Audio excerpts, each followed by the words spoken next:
Right, I'm here with Muggley, who apparently has been called the world's ugliest dog, which I think is, oh, look at that, absolutely loving. I don't think it's the world's ugliest dog. And it's all to do with the Ugglys Pet Shop. So let's take a look inside and see what's there.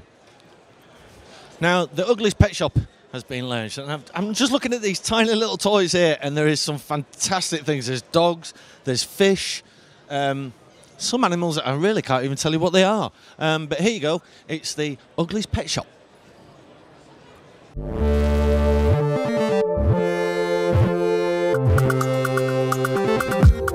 Clubit TV.